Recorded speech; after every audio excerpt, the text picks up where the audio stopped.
Hey guys, and welcome to a brand new money making video on my channel. So this is going to be a quick overview of the summoning pouches and turning them into scrolls.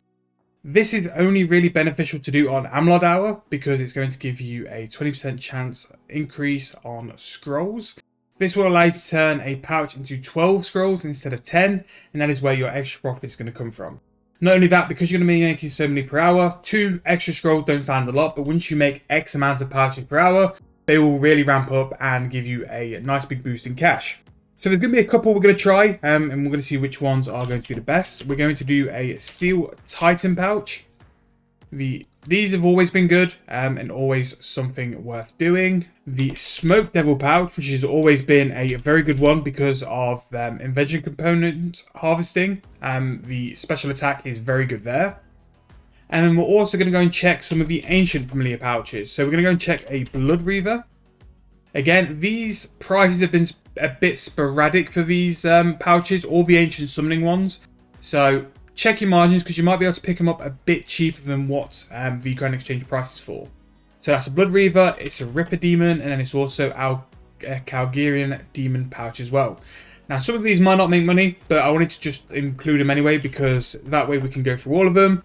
And in terms of all these money making videos I want to show you guys like what does work, but also show you every time I try something and it doesn't work. Because not all of the methods I try do work. So there's a lot of times we'll go and do a method, and by the time we come to the point of like exchanging things in for the cash, selling stuff on the Grand Exchange, it kind of falls on its face and it does fail at times. So I want to make sure to show you guys everything I do, the wins, the fails and stuff like that, just to give you a realistic picture of what we do behind the making of these videos. So because it's Amalodd hour, we are going to go to the Ifil district. Now, if you're going to do this, you want to set a preset up for your pouches, and you pretty much want to run over here. Bladed Dive and Dive are pretty good to make sure you go into the obelisk straight away. However, I'm not about that life, so I probably won't do it. The other method is to go to war and then to use your Attune Teleport Crystal to go to the Amalodd place. So the Amalodd Teleport will take you here. And then you can just run there. So you've got two choices really. You could go to war, bank, or any other like close bank you use and use the Amalodd Teleport. Or you can teleport to Ifil and then run up from Ifil. Whichever you prefer, it is your choice. So an ancient pouch is going to turn into 20 scrolls as well. Make sure to remember that as well. A normal pouch is 10 scrolls, whereas a ancient pouch is 20. So these will turn into 24, a normal pouch will turn into 20. So that is the Steel Titan done, that is the Ripper Demon done. So we'll go nice and quickly back to the Grand Exchange. And as well, like with this method, a Beast of Burden familiar as well can take more pouches with you, and you can just sit there and spam out. It's again, see what works best for you. If you're a really quick banker, it can be like heavily beneficial to use a Beast of Burden. If you're a quick banker, it might work better for you just to run back and forth to the bank and just do that. Or if you're someone a bit slower at banking and just want to take a bit more of a relaxed approach, you can definitely like just run back and forth to the bank. Also, if you saw one of my other videos, the Portents Restorations did sell, only after about an hour or two as well, so I was pretty happy with that. Right, so I'll leave them selling for a little bit longer. So the ancient pouches aren't doing too great. However, Steel Titan pouch we bought for 3.6k. We turned that into 8.9k. So they actually sold above mid as well.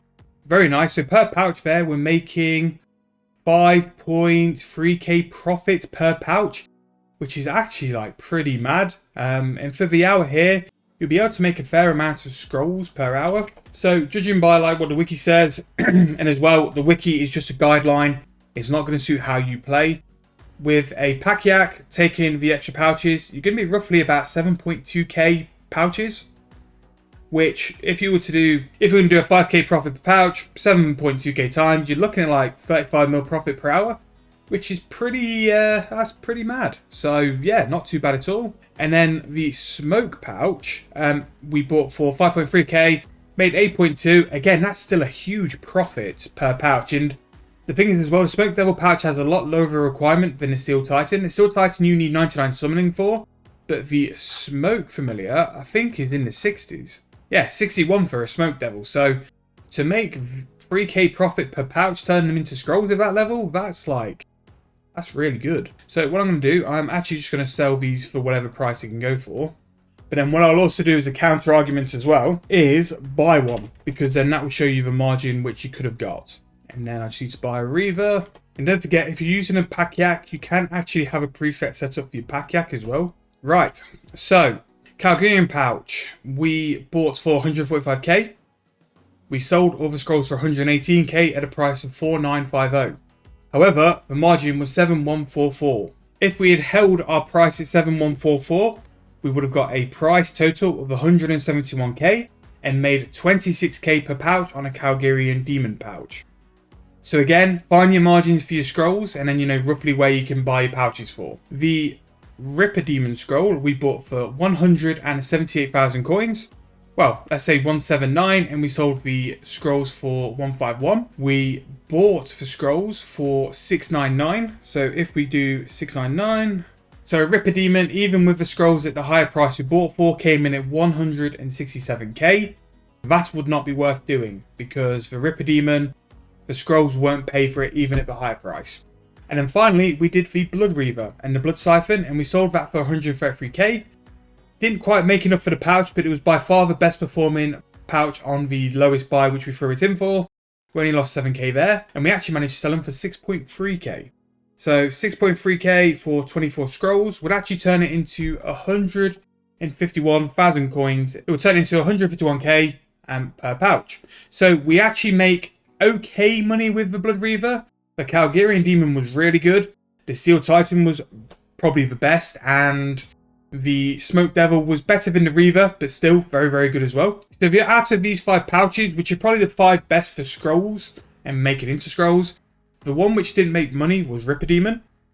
The best was Steel Titan, then followed by Calgarian Demon, then followed by Smoke Devil, then I'd say by Blood Reaver. But again, it just shows you the sheer power in like turning these into scrolls, the profit you're going to have, but also like the structure of, if you're going to do these methods, check the prices because something might be working way better than normal. I wouldn't have thought, out of all these, for Steel Titan were the best. I would have thought it would have either been Smoke Devil or one of these 3. I'm very surprised out of these 3 that it's Ripper Demons whose scrolls don't make the most. Because I'd probably say Ripper Demon in terms of PVM side, I thought it was the more useful, but maybe thinking about it, due to Necromancy, the other 2 are a bit more involved. But yeah, summoning is definitely very good, and that's why whenever you see an Amalodd hour and you've not really got anything to do, you could do a lot worse than just going and turning some of these into scrolls. But again, that's another money-making method off the list. We're flying with all these videos, and I hope you guys are appreciating it. That combined with the Bond account series and other stuff as well should pretty much be us for the rest of September and October. But any other video ideas you've got or you want to see, please make sure to put down in the comment section, and I'll make sure to do my best to do it as well. Any series ideas, any video ideas, or anything you want to see from me, please let me know. I do have some polls on my channel regarding new series. Make sure to check them out and give them a vote, because that will pretty much sort out the rest of the content I'll be doing for the rest of the year as well. So hope you guys enjoyed. One more time, please like the video if you have, and please subscribe to the channel. Plenty more content coming, and I'll see you guys very soon in the next video.